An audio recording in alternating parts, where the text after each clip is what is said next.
here in front of you live.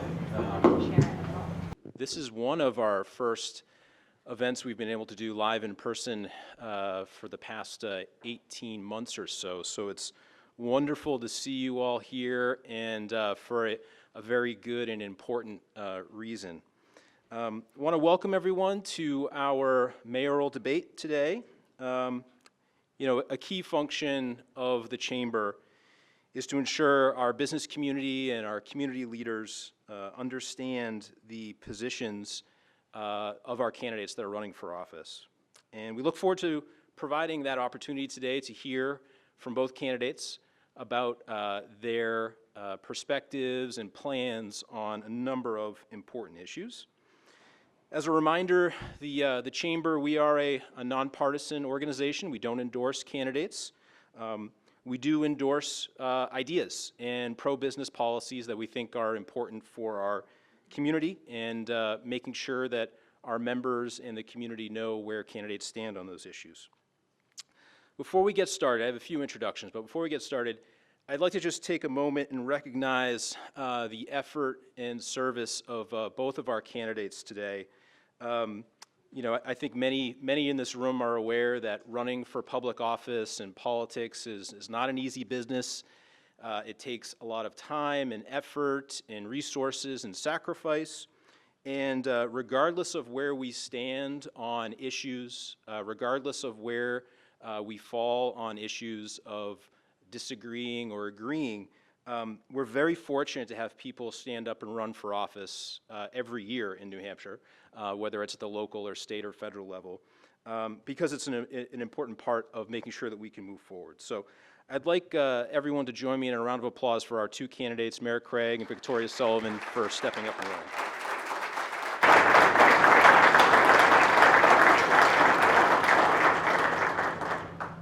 A few quick introductions. I wanted to just quickly recognize some of our Chamber board members that are joining us today. I see Diane Fitzpatrick from the Boys and Girls Club. I know Preston Hunter from Equity Construction and Ted Kitchens from Manchester-Boston Regional Airport. We're also joining us today. I'd like to thank and recognize Scott Spradling for serving as our moderator. Scott is also a board member of the Chamber and a moderator extraordinaire for all sorts of events and forums across our community. He does a fantastic job. I'd like to recognize some of the dignitaries and elected officials that are in the room today. I apologize if I miss everyone. This is one of the hardest jobs I have, to scan the room and figure out who's here, and it's made even harder when we have half your face covered. But just wanted to make a few introductions. Thanks to former Mayor of Manchester, Silvio Dupuy, for joining us. Thanks for joining us. I believe State Senators Lou D'Alessandro and Kevin Kavanaugh were joining us today. Thank you for being here. And Alderman Bill Berry and Alderman Joe Kelly Levesque are also joining us today. I'd also like to take a moment to recognize and thank our sponsors. They're very, very important to helping make sure the Chamber can do its job and function as an organization. Our presenting sponsor today is Bellwether Community Credit Union. Our corporate sponsor is Harvard Pilgrim Healthcare. And our venue and host sponsor is the New Hampshire Institute of Politics. So I'd like to start by hearing from our presenting sponsor and welcome up Jeff Benson, who's the Senior Vice President and COO of Bellwether Community Credit Union, to say a few words on behalf of Bellwether. Jeff? Good afternoon, everyone. I'd like to start by thanking Mike and the staff and the Chamber for putting on this event, and as well as Mayor Craig and former Representative Sullivan for participating today. Bellwether Community Credit Union is very proud to sponsor this event, and it's no coincidence that community is in our name, it's in our DNA. Each year, our 90 employees average over 2,500 hours volunteering out in the community at events similar to this. And it's for the betterment of our communities, and we feel strongly about that. So we're very proud to be here today. And Mayor Craig and former Representative Sullivan are basically doing the same thing. They're running for public office so that they can work to better our communities as well. applaud them for that. And I look forward to hearing their ideas on how they're going to work to improve the lives of those who live, work, and play in the great city of Manchester. So thank you again, Mike and your staff, and thank you, candidates, and good luck to both of you.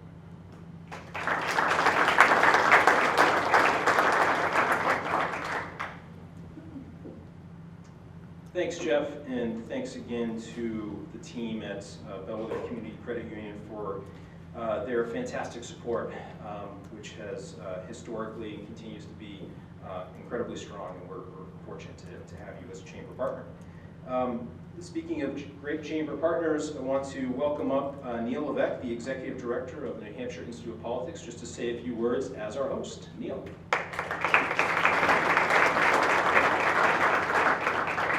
Thank you, Mike, and welcome to the New Hampshire Institute of Politics here at St. Anselm College. We had this debate a few years ago, and it was pointed out, they said, well, isn't St. Anselm College in Goffstown? But the truth is that the line goes right through this room. And so we're happy to be in Manchester tonight for this wonderful debate with our great partners in Bellwether. Thank you very much for sponsoring. The argument in politics is good, and so hopefully we'll hear some good arguments. And we've got two great candidates, so we're excited to hear from them. And I want to thank you all because you've come here to participate in democracy. And thanks for all you do for this great city. So thank you, Mike.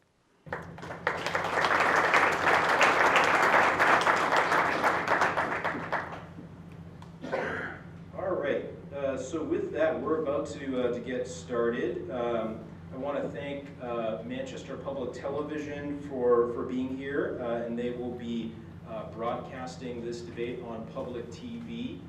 So folks who couldn't join us in person today will have a chance to see it. And I know Carol from Inklink was also working on live streaming. Hopefully that's working well. And our other media partners, thank you for being here. And it's my pleasure now to get off the podium and turn it over to Scott Spradling, our moderator. Really appreciate his work. Scott's going to talk a little bit about the format and then get us into the debate by introducing both candidates. Scott.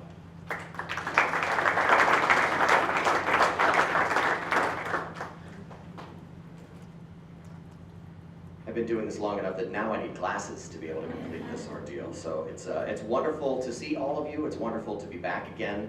This is a great room. A lot of important conversations and a lot of significant folks from both sides of the political aisle have been in this room to share their thoughts, their ideas, their visions for the future. So I see this as a healthy and wonderful extension of that conversation. We all have a vested interest in our community. We may have different ideas, but we all want what's best for the collective. So I'm thrilled and excited to be a part of this, and I hope to be able to facilitate a meaningful dialogue between the two major candidates running for mayor. Let me explain the format, and then I will call up and introduce the two candidates.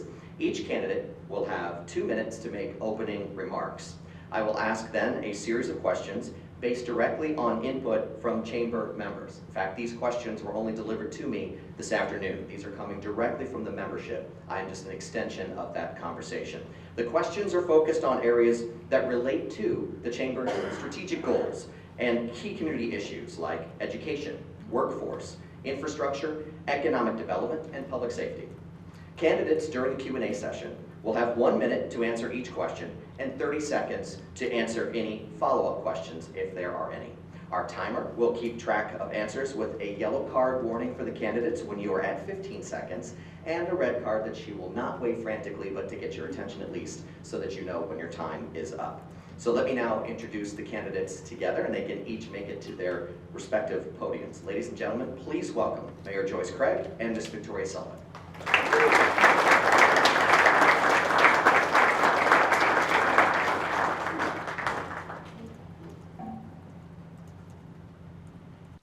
Thank you both very much for being here. Let me also say that before the event, we tossed a coin to be able to determine for opening and closing statements who would go first. So by the coin toss, Ms. Sullivan, welcome. Thank you for joining us. You have 2 minutes for your opening statement. Thank you, Scott. It's good to see you. Nice to see you. I would just like to say I prefer Mrs. Sullivan. Mrs. Thank you very much. You got it.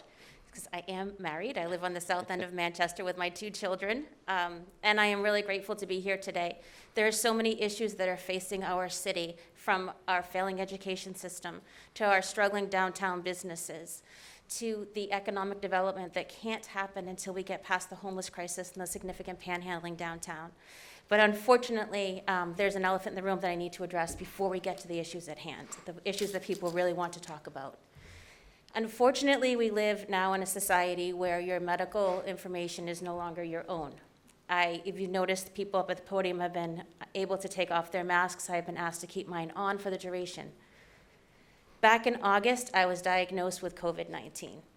As a courtesy to my family, I didn't make it public. I have an elderly mother. I lost my father back in 2019, and she is alone. I chose to keep it from her.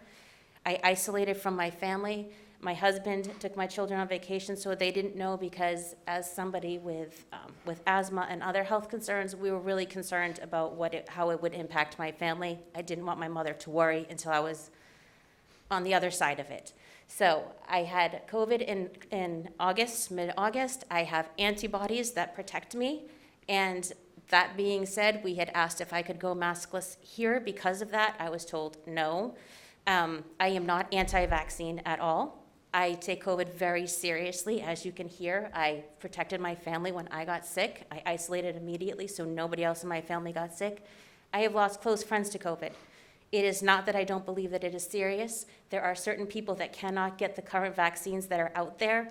And as we have more vaccines become available, I am sure that they will be extended to more people, which is going to be great for all of us. But that is why I will have my mask on for the duration. So I would also like to ask if Mayor Craig could put a mask on for the debate, because we know that there has been an incident of COVID-19 in her campaign headquarters. It's been made public.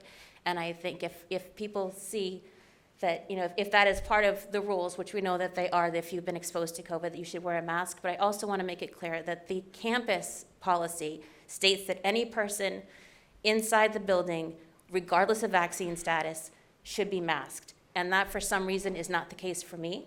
I have, the other people on the podium are not masked, but for some reason, it's just me. So I just wanted to make that clear. Thank you.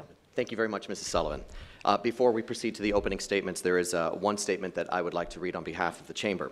By participating today, both candidates agreed to the terms of this event, which included following the college's COVID-19 policies. These policies include the option for a candidate and speakers to be unmasked only while at the podium if proof of vaccination status has been provided. Ms. Sullivan is choosing not to follow that policy. We are going to proceed with today's debate so that the community is not deprived of this critical and timely discussion. However, the debate partners wanted to note that the policy is unfortunately not being followed. Mayor Craig, you have 2 minutes. Thank you, and good afternoon. It is so great to be here with all of you this afternoon, as Mike said, in person. I'd like to personally thank Mike and the Chamber members for organizing this fantastic debate. The sponsors, Bellwether, Harvard Pilgrim, and the IOP. Scott, it's great to have you back here moderating. Mrs. Sullivan, it's great to have you here participating. And Neil from the IOP, thank you so much for hosting this great event. When I was thinking back about the last time that I was here, and it was the last time a lot of you were here, it was for my State of the City back in March of 2020. And I thought about how we were all questioning what was coming next. COVID had hit, and we had all of these questions, and we just weren't sure what was going to happen, and it seemed like things were changing on an hourly basis. And then before we knew it, pretty much the entire state had been closed down, and schools had been closed down, and many of us, myself and many of you in this audience, were forced to make extremely difficult decisions. From my perspective, the decisions that I made were always based on the health and safety of our community and making sure that we were always ensuring the health and safety of our community. And it's really important to recognize the incredible work that was done by city and school district leaders, as well as city and school district employees, because overnight they literally had to change the way they were doing business in order to ensure that city services continued to be provided to our residents, education continued to be provided to our students, and services and support continued to our businesses. And while we were dealing with all of these challenges, we still were able to make significant improvements in the city of Manchester. On the school district side, we implemented the first curriculum for reading the district has seen in 15 years. We hired more police officers and increased foot patrol throughout the city of Manchester. We hired the first director to address homelessness in the city of Manchester and allocated almost $8 million for affordable housing. And from an economic development perspective, last week we welcomed Spirit Airlines to Manchester, the first new airline the city has seen in 17 years. So I really look forward to the conversation here today. I thank all of you for being here and for your participation in making Manchester a better place. Mayor, thank you. Let me correct the record real quick. I apologize, Mrs. Sullivan. You are following Yes, the protocols, thank you. and I apologize for misspeaking just Thank now. Now, let's get right to the Q&A and the reason why we are all here. Once again, each candidate will have 1 minute to be able to answer, and then any follow-up answers will be 30-second intervals. This first question I will direct to you first, Mrs. Sullivan. It's on the topic of basic vision. As mayor, the community looks to you to set the vision for the future of our community. What does your future Manchester look like, and why are you the leader to get us there? I love that question because I'm really excited about the vision that I have for Manchester. When I'm out there talking to people and business owners and citizens, we all agree that the riverfront is underdeveloped. There's so much that we could do down there by Arms Park. We could have things on the weekends, we could have food trucks, we could have all kinds of entertainment down there. We could also have a trolley that loops back up to Elm Street. And I would love to see a vibrant downtown. I want to see more businesses come in, more shops. We've got lots of great restaurants. But when I'm talking to people outside of the city, they do not come to Manchester. They're afraid of our downtown area. They no longer visit. And the first thing that we need to address is the crime, the homelessness, and the aggressive panhandling that's happening down there before we can see my vision come true, before we can make the downtown vibrant once again, and to actually bring out the full potential that we have in our city of Manchester. Thank you, Mrs. Sullivan. Thank you. A question now to you, Mayor Craig. What does your future Manchester look like, and why are you the leader to get us there? Thank you. My vision of Manchester is one where we are a healthy and vibrant city with strong schools, safe neighborhoods, a bustling downtown, a mill yard that is the global leader in emerging technology, a city where we have commuter rail and rail trails that connect, a community and city that is known for our arts, our entertainment, our culture, a city that embraces and is proud of our diversity. In other words, and what's most important, I should say, is a city that has housing for all families. So in other words, a city where people want to live, work, start a business, raise their family, and retire. Thank you, Mayor. What I will do is alternate who gets to go first for answers to questions back and forth. And if there are follow-up questions, we'll go with 30-second answers. Our next topic, I will start with you, Mayor Craig, is on the COVID-19 pandemic. The COVID-19 pandemic significantly impacted the public health and economic well-being of our community. What will you do or continue to do to help our community recover?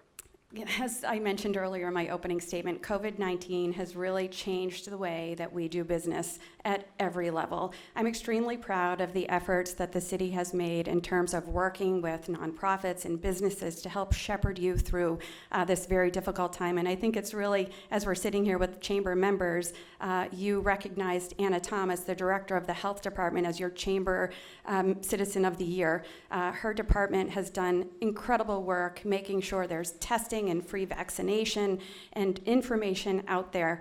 We've worked collaboratively. I know there are representatives here from Elliott Hospital and CMC, and I applaud all of their efforts.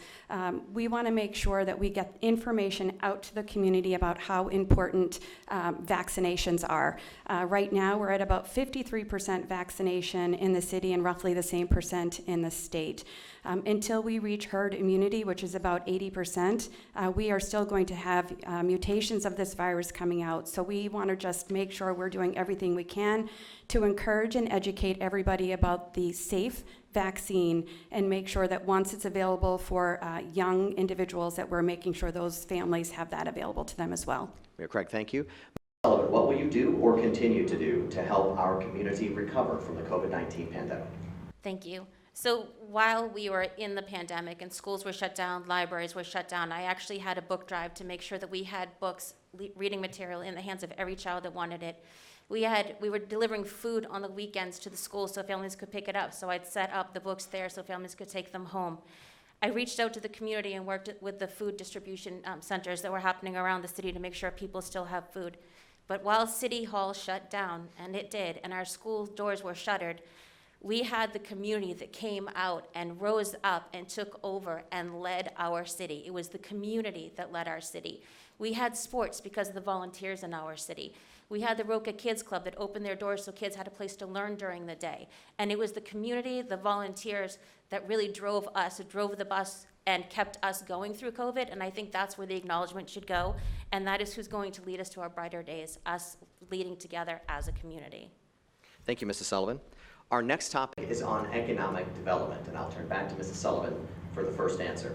Helping businesses grow and attracting new companies to the Queen City is the top priority of the Chamber and benefits the community by creating new jobs and tax revenue. As mayor, what will be your economic development plan and its key priorities? Okay, so first, to attract people there, we need to do something significant about our schools. During COVID, when our schools were shut down, we saw with the iReady scores that came out just after that we have seen a significant impact on learning for our kids. We have more children learning 1, 2, and 3 grades below grade level now than we did before. And it gets worse as they get closer to 8th grade. We need to make sure that our downtown is safe. We will not have businesses coming here. We will not have people that want to move into our city until it is someplace that is pedestrian friendly, that is safe, and it draws people in. We have to make sure that we honor the tax cap. Every time that we bust the tax cap and property taxes go up, it deters people from coming here. We need housing. We need housing for these people that want to come here and work, and we can't have it with the rents that we have now and the limited housing that we have available. Thank you. Mayor Craig, as mayor, what will be your economic development plan and priorities? Thank you. So economic development and the Chamber, goes hand in hand, and I appreciate the partnership that we've had with the Chamber. So during COVID, we implemented a program that provided grants to small businesses throughout the city. We partnered with the Chamber and with Deo Moano Consulting to ensure that minority-owned businesses were prioritized in getting those funds. We kept people working, and they actually increased the number of people working for those companies, and we'll be providing those grant opportunities again in the months to come. We heard great feedback on those.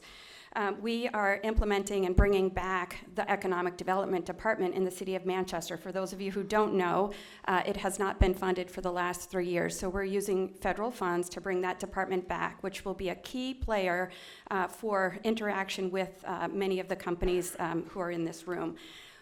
My office in the City of Manchester has proceeded with grant opportunities that could bring significant development to the City of Manchester. One is a build grant that could bring $25 million to the City of Manchester, focused on the South Commercial, South Elm Street area of the city. And last, we just submitted a grant yesterday, a Build Back Better grant, that has an opportunity of bringing up to $100 million into the City of Manchester, focused on the Milliard Emerging Technology, working with Army, working with the colleges, workforce development, and significant infrastructure, and then, of course, advocating strongly for rail.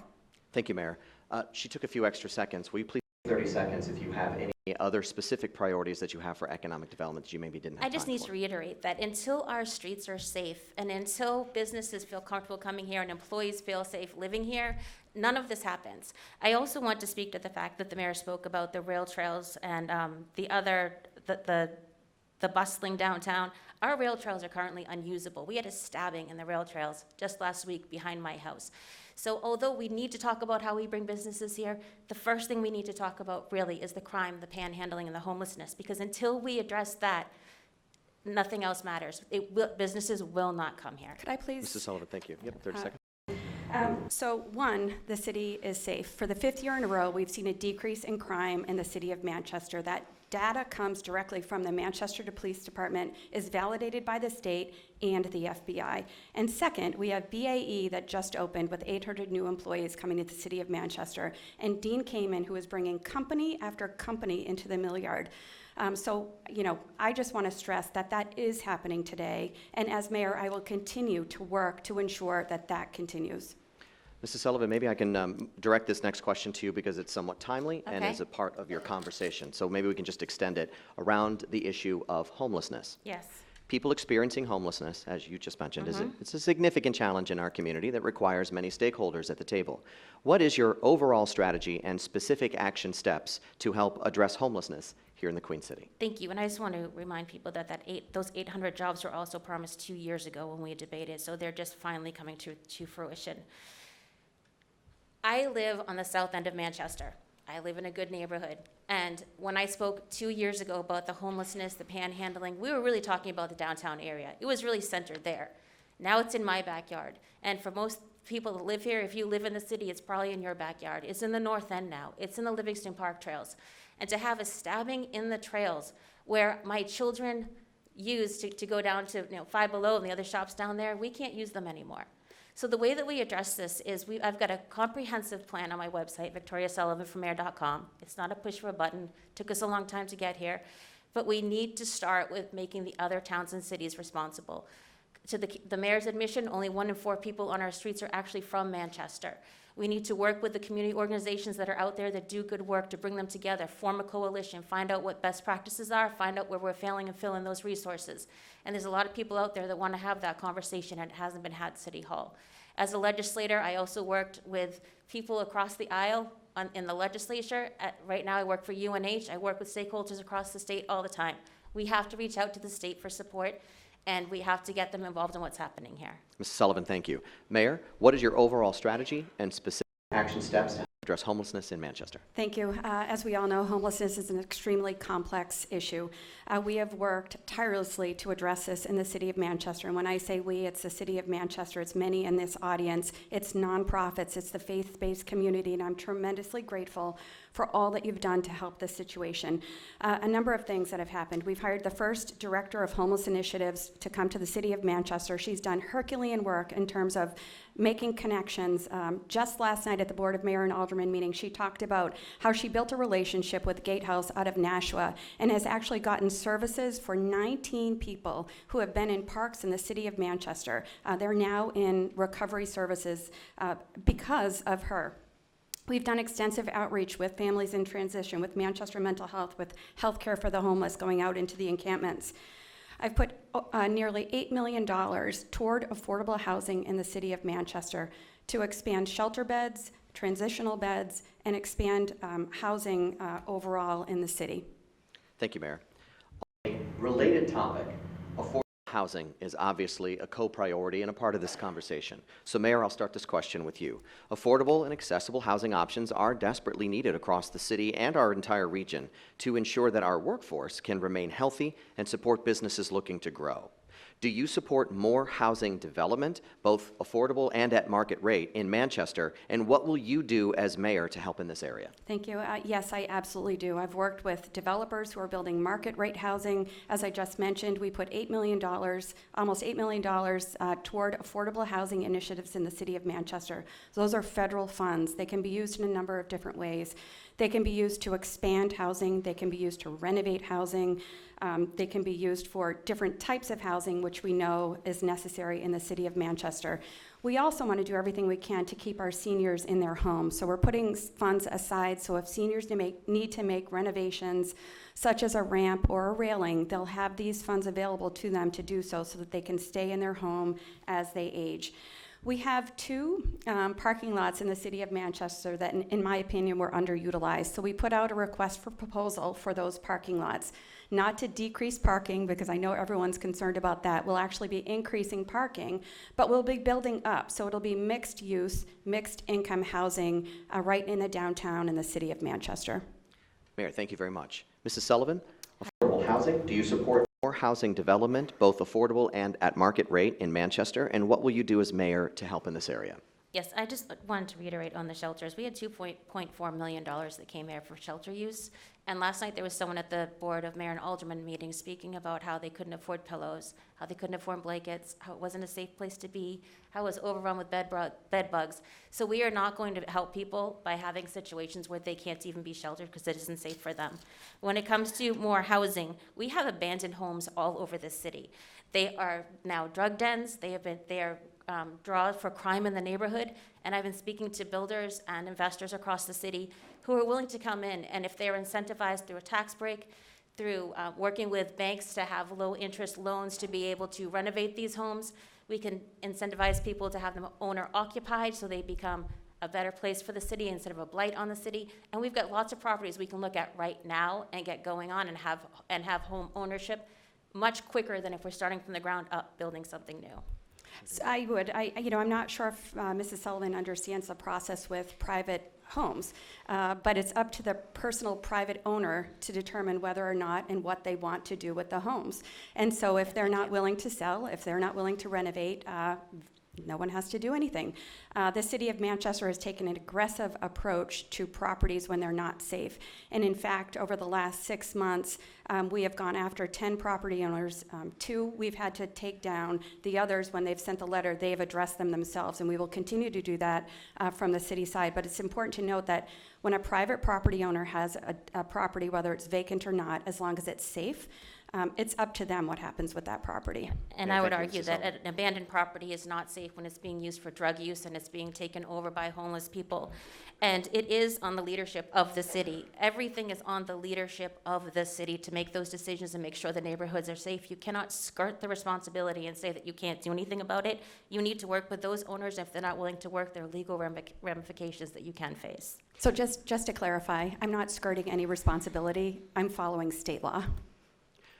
Mrs. Sullivan, why don't I do an off-the-script follow-up here? In terms of public safety in Manchester, can you share with us your perspective about where we're doing well in the city and maybe where we need more focus, more attention, whether it's whatever your policy might be in terms of improving public safety in Manchester? What would that look like for you? So after 4 years of saying we need beat cops, I think we're finally starting to see a few beat cops out there. But the difference is we could take the police that we have now and take them out of their cars and have them walking the beats like we used to do, instead of using ARPA funds, one-time money for salaries, for overtime for cops to do that. We need to have more police officers in our trails. When Nick Willard was chief, I used to see him in the trails all the time with his bicycle, riding through the trails, talking to the kids. It comes down to building relationships in the city. These drive-by shootings we have, the things that are happening in this city that shouldn't be happening, they're mostly gang-related. And we need to get back to having police officers talk to the citizens talk to the police officers. There's relationship building there that has to happen if we're going to get crime under control in our city. We have the means to do it. We've always had the means to do it, but we need to start working on those relationships and re-managing the police department. Not by hiring more, we have a high complement now, but by actually managing the department in a way that is more efficient and benefits the citizens of Manchester. Mayor Craig? So I'm grateful for the Manchester Police Department. They protect all of us on a daily basis, putting their lives on the line. I'm also grateful for the support of the patrolmen and supervisors, as well as former Chief Carlo Capano. In my tenure as mayor, we have increased the complement by 30 police officers. We have increased annual training for our police officers from 6 hours to 40 hours every year. It's focused on de-escalation and cultural competency and a lot of other things. We have increased foot patrol and community policing. We have implemented evidence-based programs to address violent crime. Those programs include community health workers, park rangers, and a team who is committed to dealing with quality of life issues such as graffiti, cleanliness of our roads, and overgrowth. So I'm grateful for the work of the Manchester Police Department, and can we do better? Absolutely. But I can tell you with confidence that they are doing everything they can right now, and the results are proving with 5 years in a row of decreasing crime. Mayor, let's shift to a topic of workforce development. Workforce is one of, if not the top concern the Chamber hears from employers. As mayor, what steps would you take, aside from housing, to ensure Manchester can better attract and retain young professionals? So one of the things that I hear from young professionals is that they are so interested in green space, they're so interested in rails, they're extremely interested in commuter rail in Manchester. So it's listening to what they're looking for when they're looking to move to a community. We've had communications and have been working with the state in getting rail to Manchester. Our Board of Mayor and Aldermen have approved a location for a multimodal transportation station, so that looks like that's happening. Working with the colleges and universities and our public high schools, making the connections on workforce there. And then one last point is with the American Rescue Plan funds, I've allocated $3 million to put toward college education and workforce development for kids who graduate from Manchester Public School who want to go to school but can't afford it. And so that's a key component here to making sure that we're making those connections of youth that are in Manchester along with the job opportunities in the city. Thank you, Mayor. Mrs. Sullivan, as mayor, what steps would you take aside from housing to ensure Manchester can better attract and retain young professionals? A lot of this comes down to education. The first thing that happens when you go look at a house is they hand you the piece of paper that says where your kids will go to school. And if you look up our schools, we are the lowest in the state. Young professionals aren't coming here. They're not going to come here to start families until we get our education system under control. And we have the opportunity to be the top district in the state. We have so much opportunity. We've got innovative people that are willing to do the work, and we have more funding this year than we have ever had in education. And there's no reason that we are not leading the way. I have an education plan that is laid out on my website, victoriasullivanformayor.com, and it lays out exactly how we improve education in our city, starting with parental engagement and working from there. We also need to talk about the tax cap. People are not going to come here with high taxes. Young families starting out are looking at every penny. When we keep overriding the tax cap, as this mayor has done repeatedly, then we raise the property taxes immediately. It goes right to the people that are renting, or it goes to the homeowners. So if we want to have young professionals coming here that are just starting out, we need to honor the tax cap and make our property taxes come down a bit. I'm going to Could follow I just your order. Yeah, Mayor, go clarify ahead, go ahead. something? What Ms. Sullivan said is false. Every budget that I've presented as a mayor has been at the tax cap. It has not been over the tax cap. And so I understand nobody wants to pay more in taxes. I live in the city, I feel the same way, which is why I've actively gone after grants, both on the school side and on the city side, to be able to do more in our city so that we're not affecting the taxes. The most recent grant that we received was to make a complete street on Canal Street. So there's a better connection between the Mill Yard and downtown. But please know, we are being aggressive in terms of grant opportunities to make our city better so that we can keep taxes low. Mayor, So thank you. as Mrs. mayor, Sullivan, that is true because you have to present a tax cap budget. However, as an alderman, you voted to override the tax cap repeatedly. And when you were asked last time around why you did not try to override, or I tried to veto the budget that busted the tax cap, you said that you applauded Dan O'Neill and others for presenting that budget because you found it brave. Why don't we do a follow-up in this arena around taxes? Maybe we can go a slightly higher altitude about the philosophy about taxes and spending. The question from the chamber is this. Mayor, I'll present it to you first. Balancing the need for quality services with fair taxes is always a challenge. So what is your philosophical approach to striking that balance when budgeting for the city, and how will you approach the tax cap in future budgets? Sure. As Ms. Sullivan said, the charter in the city of Manchester is one where the mayor has to present a budget at the tax cap, which is what I've done every time. I develop a budget, I talk to the community, I work out what needs to happen, and we present a budget under the tax cap. Then we work with aldermen and, again, communicate with city members on what's important, what's a must-have. But we know that we have to keep taxes low, which is why, when I mentioned earlier in the question, we go after grant opportunities to be able to make investments in our city so that we can do the things that we can't because we don't want to raise taxes. One of the significant grant opportunities that we received was the Gear Up Grant, which brought in $10.7 million to our public schools for our middle school students right up until they graduate to ensure that they are college and career ready. And again, as I mentioned earlier, we're going after a couple grants right now that could bring in over $100 million into the city from an investment, infrastructure and job training perspective.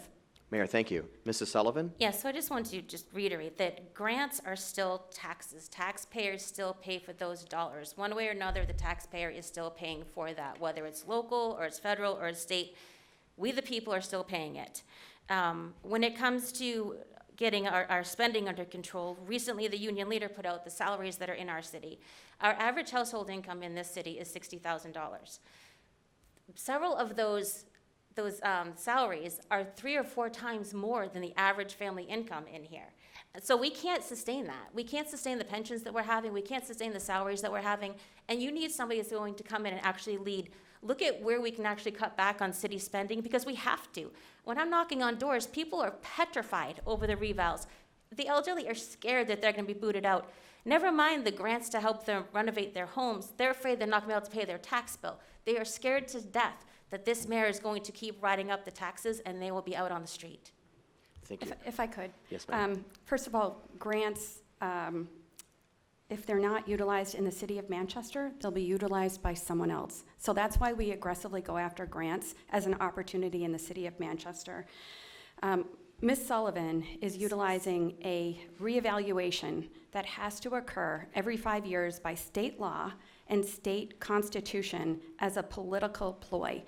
This was done this year because it was the 5th year. It's done every 5 years in the city of Manchester the same way. So I'll just say that the revals have to be done at least every 5 years. They can be done prior to that. Also, we were in a state of emergency, and people raised the flag.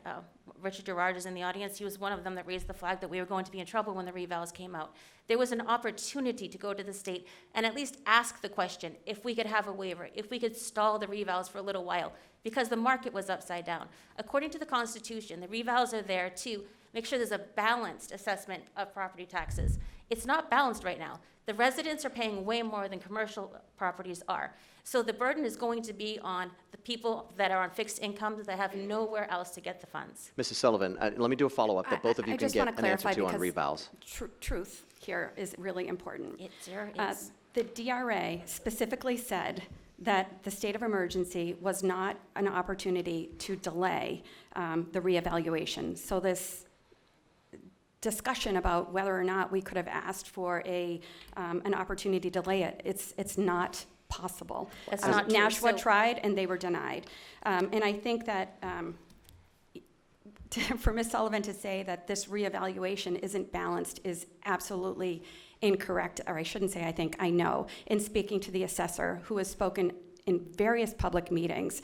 The intent and purpose of a reevaluation is for equalization of properties in the city or in a community that it's done. That's exactly what happened. Some folks may not like the results, but that's what happened. And there's an opportunity for individuals who have any questions or concerns about their evaluation to go to the assessor's office. They'll sit down with people and they go through it. And there have been times when property owners have been correct and they've made adjustments. And so I just want to make sure that people understand there's an opportunity. If you're not pleased or have questions about your assessment, please contact the assessor's office and they'll meet with you. Mrs. Sullivan, what First of all, the what do you see will question be the was not impact ever of asked the of the governor or the reevaluations? legislature if they could actually waive it for a year until the market settled. It wasn't even asked. But I'd also like to say that the revaluations did not come out equal because residential homeowners, two-family homeowners, multiple family owners, condos, people that own condos are getting hit significantly harder than people that have commercial businesses. And that is a fact, and that's out there. What was the other part of your question? So I wanted to follow up with a question about the impact of the revaluations. Okay. You'll be mayor. The numbers will come through. As the mayor just explained, we will see what the tax bills are. We will appeal as a process if we are not satisfied with it. What do you see will be the real out-of-pocket change for most homeowners in Manchester by the revaluation? And what will you do differently to adjust for any impact? Yeah, so like I said, the revals have to be done at least every 5 years, but they can be done more often than that. For me personally, my little house on the south end is going to go up $800 in property taxes based on the estimates that are out there. We're a blue-collar family. My husband works 2 jobs, and I work as well, but I work part-time because I'm still taking care of children. There is no way for families like ours to get $800 up extra. And when I talk to the elderly people on their doorstep, they're in tears talking to me about this. So what we can do is, as the market settles, it's 2 years out, we would be able to do another reval to see if we can give some relief then. But right now, immediately, people need to make sure that they elect people that will honor the tax cap. I vow to uphold the tax cap. I vow to look through every budget line item as a state legislator. You have to work on budgets. You have to work on county budgets. I have a reputation for pushing back and fighting for the taxpayer. I stood up against my own party when we had the state budget put forward, and we fought until we got something that was responsible, to the taxpayer, and I vow to do that for the city of Manchester. Mrs. Sullivan, thank you. Mayor, in terms of the follow-up, once the process is complete, as mayor, what will you do to potentially mitigate impact? Sure, just want to clarify, the intention of a reevaluation is not to make things equal for everybody. It's equalization in the market. It's important to note that Manchester, for the second year in a row, has been deemed the hottest market in the entire United States. And I'm sure everybody in this audience has looked at the value of your home, and it has significantly increased over the last few years. And Bob Gagney, the assessor, even mentioned if we had delayed this, the valuations have continued to increase. So we're good. It's better that we did the evaluation when we did a few months ago. I also think it's important to note that the current valuation per $1,000 is 24 and change. He's projecting that to go down to 17 and change. So there's a difference in terms of the cost per $1,000 that's important to note when we're talking about this. But we have to understand the impact that taxes have on the city. And I do, and I've shown it in the 4 years that I've been mayor, and I will continue to do so. In a related conversation, if we can talk about regulations for a minute on the other side of the ledger. Mayor, I'll start with you. Regulations, whether it be planning, zoning, or other requirements, are often cited as an area that can pose challenges to those looking to do business here in the city. As mayor, what changes or reforms, if any, would you support to ensure the city is business-friendly? So we recently went through a 2-year process in updating the 10-year plan for the city of Manchester. Many of you were involved in that process, and I thank you for that. And we went into the community as well. It sets out a great plan in terms of how this city can be business-friendly, how we can develop housing in the city of Manchester, and I support what that plan outlines. We will be going through another process when it comes to zoning regulations in the city of Manchester. Again, working with the community, getting feedback. It's important that we identify ways that we can increase density for housing in the city of Manchester, because we know that's a critical component. We've recently worked with many businesses to address the change in use situation. Prior to the change that we made, they had to go before the planning board. We listened to concerns that came before us, and that's no longer the case. So I will continue to work with the chamber and work directly with businesses to listen to what their needs are and suggest the recommendations. Mrs. Sullivan, as mayor, what changes or reforms to regulations would you support to ensure the city is business-friendly? So I think in the beginning of her statement there, she actually alluded to the fact that she could have asked for a delay. I also wanted to make sure that it was clear that I used John DePietro's tax calculator for the revals that was at the 17.64%. So that was where I got the $800 for the increase in my property taxes. When it comes to regulations, and I'm out there talking to businesses all the time, they are strangled by the regulations in this city. So whether it was, another 10-year plan that we do that never comes to fruition, or whatever other studies there are, the fact of the matter is businesses are hurting today. Any business that wants to improve their business, expand their business, or to even, think of a new business to come in here, the regulations that they have to go through, the hurdles they have to go through are prohibitive. And I hear the same thing when it comes to people in their own homes, if they want to better their own home, if they want to add a mother-in-law apartment. We are supposed to serve the people. The government is here to serve the people. We are supposed to be responsive to the people. And when we are strangling them with regulations that make it prohibitive to increase their business, improve their business, or their own homes, we are failing the people of Manchester. Downtown and Mill Yard is another priority for the Chamber of Commerce. Mrs. Sullivan, I'll ask you this question first. The downtown and Mill Yard are key economic engines to the city of Manchester. Both areas are experiencing growth and success, as well as challenges at times. As mayor, what steps would you take to support the healthy growth and development of the downtown and the Mill Yard? So the Mill Yard is one of our most untapped resources. It is a beautiful area filled with history. It's right on the water. There's so much that we could do there, and I've alluded to that before. The problem is, until we get the homelessness under control, we can't do anything down there. They're living on the river. I get phone calls from people all the time about the tents that are down there. They're concerned that if the water rises, people are going to be washed away. So until we get the homelessness under control, no one's going to want to invest in our riverfront to actually develop it. So there is a lot that we can do. The Mill Yards is a great opportunity for restaurants, for shops, for galleries, for art, and it just lends itself completely to that.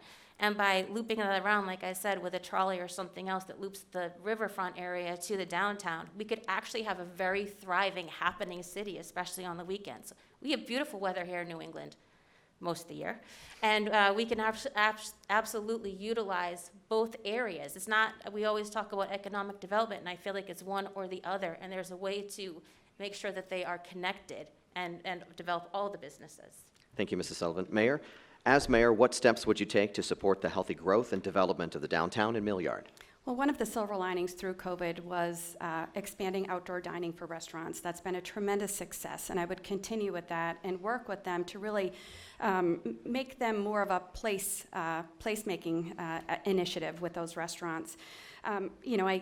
Alderman Levesque is here, and one thing that he's a proponent for, and I agree with, is the potential for closing Elm Street. That would be fantastic to bring people into our downtown. We have increased police patrol in the downtown, and we've seen those efforts, the positive impact those efforts have had. We are putting back the Economic Development Office, a key component to working with the businesses both in the Mill Yard and in the downtown.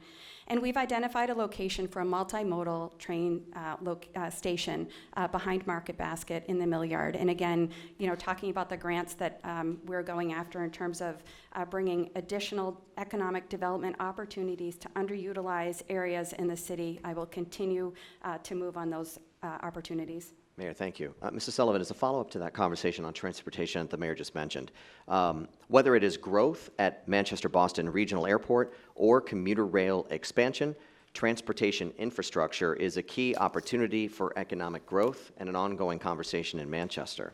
What priorities would you have as mayor to ensure our transportation options are robust? Yeah, one of the reasons we moved here was because of MHT, and we used the airport frequently until it became too expensive for us, and then we would drive down to Boston and fly out. Unfortunately, it's such a great resource here, but with all of the bonding that's happening, it has become so expensive for airlines to come here because of the expenses attached to it. So we need to find a way. It would have been great to take some of those ARPA funds and use them to pay down the bonds on the airport so that we could have freed up some of, made it more economical for companies to come here. Closing down Elm Street is always a concern to me because when I talk to businesses, and I just feel like, like when you talk to businesses and they tell you what really concerns them, the people in the middle of Elm Street are very concerned that would impact their business dramatically in a negative way. So I wouldn't support Elm Street. But when I'm talking to other people around the city, the main concern we have is busing. We have people that rely on our buses. I was at an elderly facility the other day, and the DHHS has moved to Perimeter Road. There isn't a free bus that takes them there. So we really need to look what's going on inside our city, talk to our citizens, and see how we better serve our citizens when it comes to transportation around the city. Ms. Sullivan, thank you. Mayor, what priorities would you have to ensure our transportation options are robust? It's certainly working with Director Kitchens at the airport. He's done a fantastic job. He actually refinanced all of the debt at the airport, so we were in a great position when COVID hit. And as I mentioned earlier, we welcomed Spirit here to the city of Manchester, a low-cost air provider, just 2 weeks ago, the first airline in 17 years, and I can stand here with confidence before you saying there's a lot more exciting news that's going to be coming from the airport. I am a true advocate for commuter rail into the city of Manchester. I have talked to businesses, I have talked to residents, I have talked to seniors, and that's a consistent theme from all of them. And so I'll do everything in my power to ensure that happens. Now, I know my opponent will talk about the cost, but we know that there are potential federal millions and billions of dollars from the federal government that could be coming toward this. I also know there's private industry in the city of Manchester who's willing to participate, and I think it's critical to think about the opportunity cost lost. If commuter rail comes to New Hampshire and stops in Nashua and doesn't come to Manchester, it would crush businesses in the city of Manchester. And I do have to say, I work very closely with Mike Whitten from the MTA, who does a fantastic job with bus service in the city of Manchester. And in the last budget, in working with Mike, we actually increased bus service on Route 8 to the Mall of New Hampshire, which is the bus service that the majority of people, the highest use bus line in the city of Manchester. And what we've seen, it goes every half hour, and what we've seen is a 20% increase in ridership as a result. Thank you. Mrs. Sullivan, please take a minute. Okay, so the mall is the center of the city. is something that I don't understand, because when I'm at the mall, they're struggling to even get businesses in there. And I think there is the bus route to the mall was free for a while, so that might be why it increased. But when I'm talking to the people that really use the buses and rely on the buses, they are not being serviced. And it's not to say that the gentleman that runs the buses isn't doing a good job. He's not getting the information that he needs. And so as a leader, you have to talk to all of the people. You have to see what they need. You're there to serve them. And when I'm talking, it was one conversation in one house, and all they wanted to talk about was how they need those services. They need that bus to get them to Health and Human Services, and how the buses don't work for them. So that's one thing that we really need to do, is talk to the people and have the busing schedule work around them, not what we think that their needs are. And, you know, when it comes to the rail, this was the conversation 2 years ago as well. There is a potential to have outside money come in to help. So that money still hasn't come, we still haven't seen it. At the end of the day, the responsibility will be on the taxpayers. And when our taxpayers in our city are very concerned about their tax rates already, this is not something we can burden them with. Thank you, Mrs. Sullivan. I'd like to take a couple of minutes and talk about the topic of education. We haven't really focused directly on it yet. I have a couple of questions.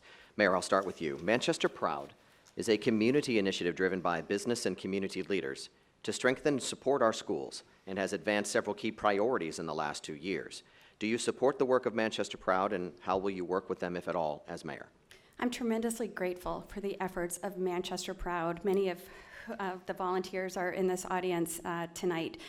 They have done fantastic work, again, doing outreach into the community, working with the district on needs of the community in order to make our public schools better so that we can provide our students with what they need to succeed. So I've worked with them since day one. I am grateful for all of their advocacy, and will continue to work with them with pride. When we have strong public schools, it benefits the businesses, and that's what Manchester Proud stands behind. They want to make sure our students who graduate from Manchester Public Schools are in a position to go into a job, go into the service, go into college, and they're doing everything that they can because it benefits their businesses to ensure that we have strong public schools in the city of Manchester. Mrs. Sullivan, do you support the work of Manchester Proud, and how, if at all, will you work with them as mayor? So I want to thank the people that came forward for Manchester Proud, because they came forward for the same reason, that one of the same reasons I'm running for mayor. Our school district is in trouble. We are in serious trouble. And where we part ways is, although they're well-meaning people, we have an elected board of a school board. And if our school board was doing its job, Manchester Proud would not have come to be. So we need to actually put our faith in the elected officials of the city, make sure we get a board in there that actually listens to the parents, because that is one of the problems. This board does not listen to the parents. There's a national agenda they're pushing at every meeting, and they need to listen to the parents. If we did that, and we utilize some of the skills that we have, the steps that I have in my education plan that brings parents in, that works on the family, that goes back to the basics of education. As a legislator, I put in the play-based kindergarten bill, which is now the template for kindergarten nationally. And if we got back to the basics and gave the kids the foundations that they need to have a strong education, we'd be far better off than we are looking at all the new things that are coming through. And I believe one of the plans from Manchester Proud was the mega high school. That plan came forward. We are having trouble with violence in our schools right now on every level. Friday night lights has turned into Friday night fights. They had to cancel the assembly at Memorial High School because of safety reasons, safety concerns. Memorial High School is being called the Fight Club. Imagine putting all of those kids into one building and see the violence that comes out of that. We really need to take a step back, talk to our elected officials, and let them drive the way by listening to the parents. To advance this conversation, Mrs. Sullivan, and then I'll go to the mayor on response and this next question, but could you share with us some more broad, specific actions and priorities you have to improve the quality of education here in Manchester? Sure, and it comes with, we have a great community of refugees and immigrant new Americans that come here that are completely neglected. The education at Beach Street School is not doing them a service. We were there the other day for a press conference, and we were citing that less than 10% of the students there are proficient in English, in math, and in science. That is unacceptable. We're ignoring our underserved community. And the way that we bring them in is to work with, there's a program called the Karen MAP program that was available through the Department of Education that brings in parents and has them be a part of the conversation, and partners in education. Because if we're not partnering with people, especially new Americans, then they're not going to understand our system. I was at a school board meeting. Manchester Proud was actually there. The mayor was there. And a mom got up. She was from a refugee family. She came in and said that she had to leave Manchester because her kids were failing, and that she could not get the attention of the principal or anyone to help her. That is a large part of our district, and we need to focus on what we are doing with our underserved kids and make sure we are lifting them up and giving them every opportunity to succeed. Mayor, what actions or priorities do you have to improve the quality of education outcomes in Manchester? So for those of you who don't know, I am a proud graduate of Manchester Public Schools. 2 of my kids have graduated from the public schools, and our youngest is a senior at Central High School. Public schools and public education is what got me involved in public service over a decade ago. We have worked collaboratively with the district to make some significant improvements in the school district. We have implemented, as I mentioned earlier, the first comprehensive reading curriculum the district has seen in 15 years. We've also implemented a math curriculum. We've made headway in terms of decreasing class sizes from pre-K to 4th grade, which is critical. We have increased significantly professional development for our teachers.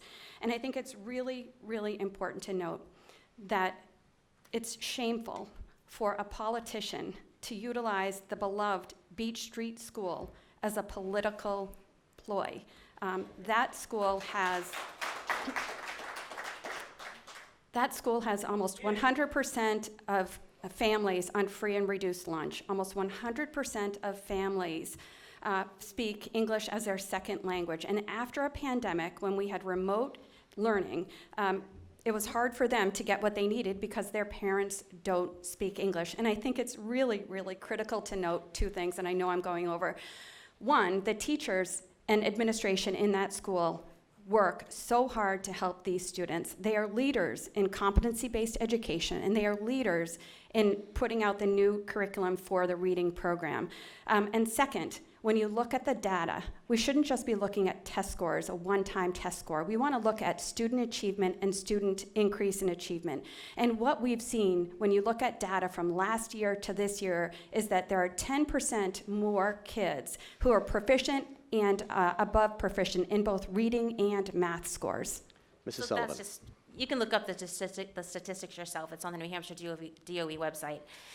The statistics that I stated where the school is at 10% or less in English, language, math, and science is from 18-19 school year. It had nothing to do with COVID. And I did not stand out there to do any harm to any of the students. It was because parents come to me and say that that school is ignored. That part of the city is ignored.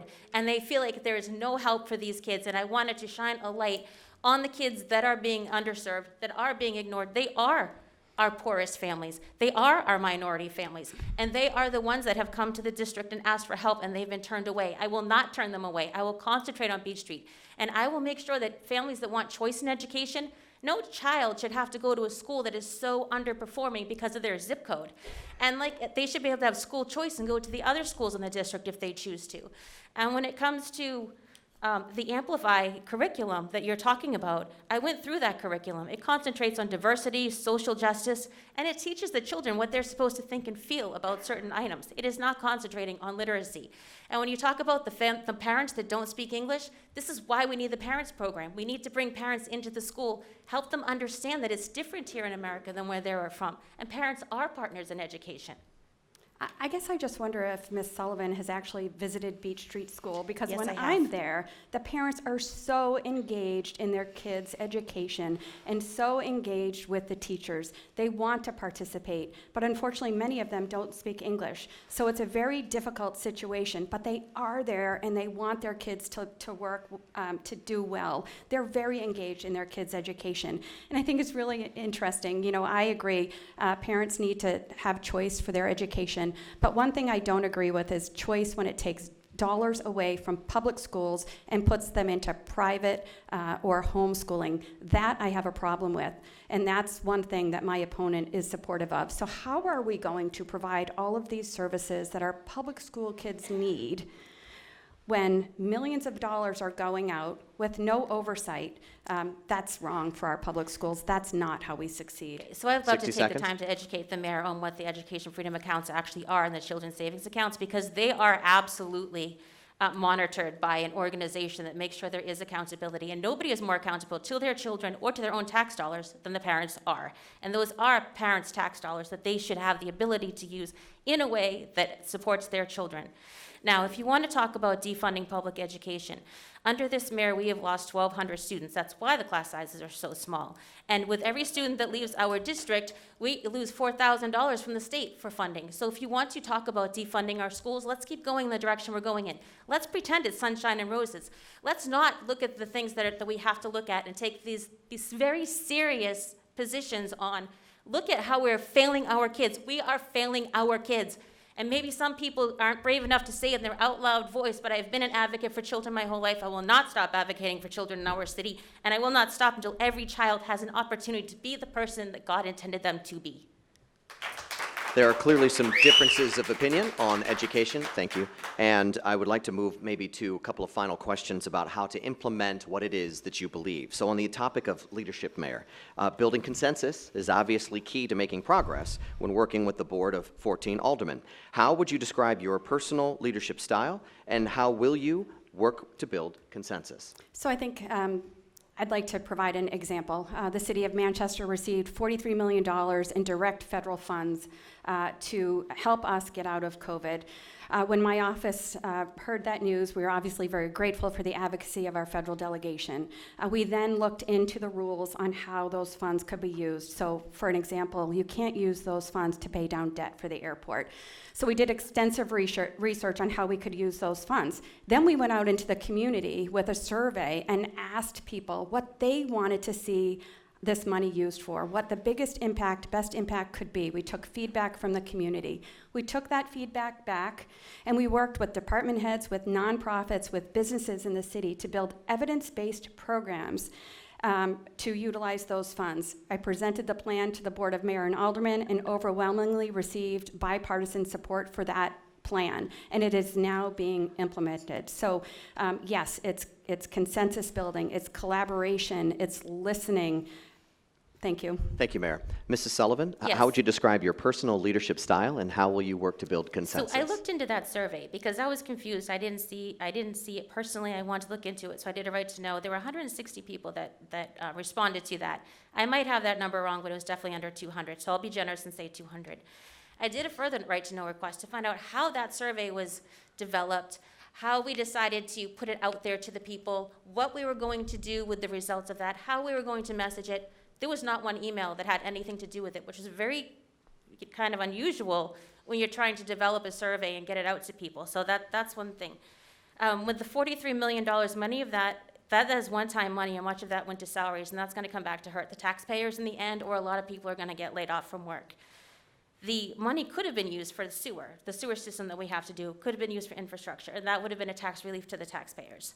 As a state legislator, I had to work across the aisle. It was the first lesson that you learn. You go up there guns a-blazing, and you have to learn that you have to work with people really quickly. As a state legislature, every bill that I got passed was in a bipartisan manner. My play-based kindergarten bill got passed, 328 to 8 in the New Hampshire House, and that is unheard of.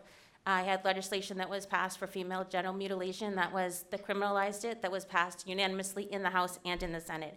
I have a working relationship with the governor, who has repeatedly reached out to this mayor and the Board of Mayor and Aldermen to try to assist Manchester, and he has not been welcomed here to help with the work. I will reach out to the governor. I already work with state agencies, and we will work across party lines, across state and city lines to make sure that the needs of our citizens are a priority, and that we work all together collectively to make sure that we get the work done.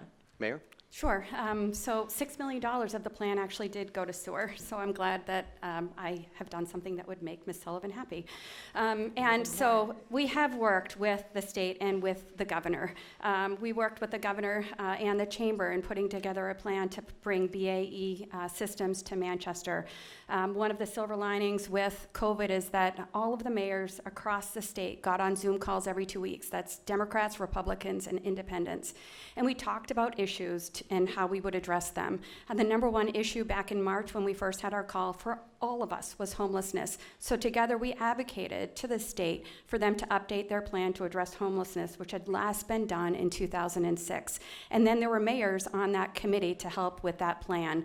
So we do work well with Concord, and my record stands for itself. Mrs. Sullivan, as was alluded to earlier, public service Yes. requires a big-time commitment and personal sacrifice. Why have you chosen to serve, and what personally motivates you to seek public office? Well, first, I'd like to say, if you look at these endorsement that I got from Governor Sununu, it says that he's looking forward to having a partner that will work with him when it comes to addressing the issues of the city of Manchester. My husband jokes that I am great at getting jobs that pay me nothing because I am a professional volunteer most of my life. As a stay-at-home mom, my husband, like I said, we were a blue-collar family. He worked 2 jobs to support us. So not only was I chief cook and bottle washer, I was coach for every sport that they did. They also let me be team mom once in a while, so I could just hand out snacks and juice boxes, which was the fun part.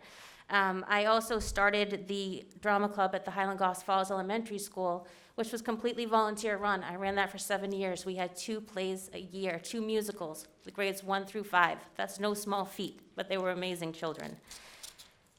I have also served in our community as a state legislator, which pays $100 a year. So community service is where my heart is at.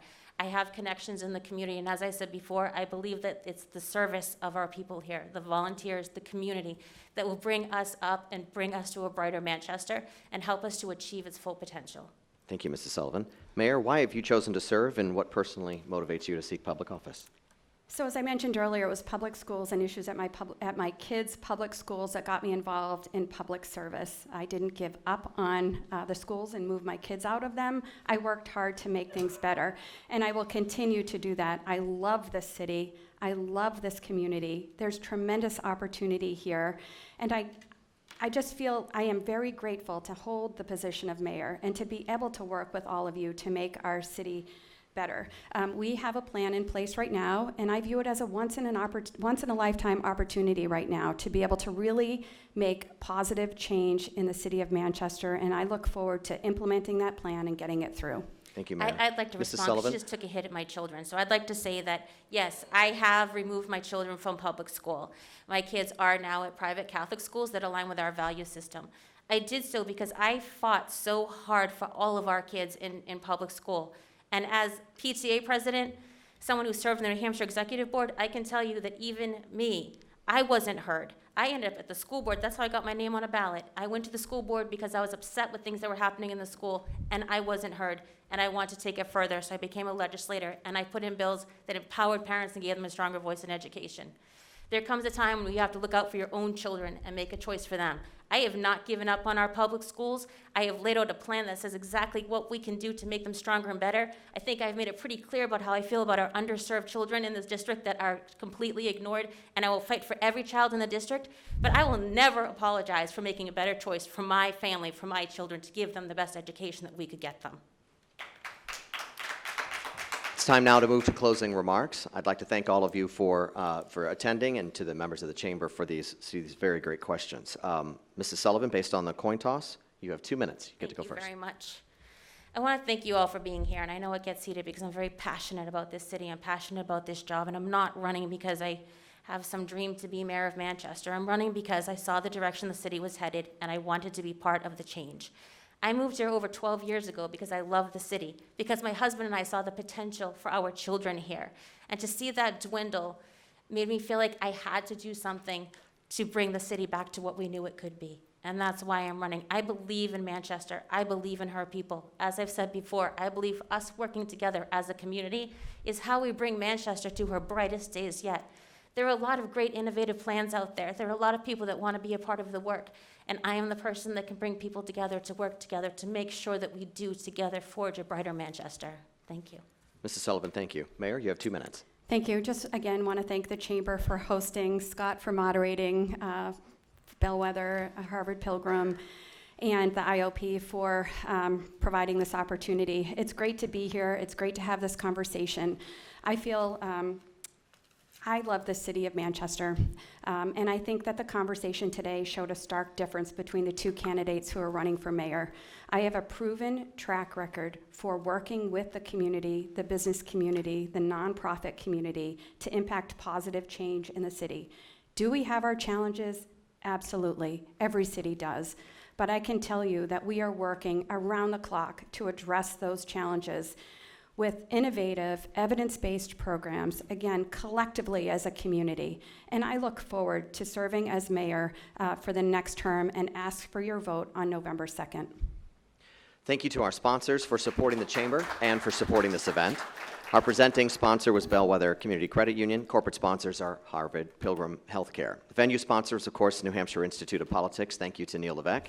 And in closing, thanks very much to both candidates. Have a great evening. Take care, everyone. Don't forget to vote.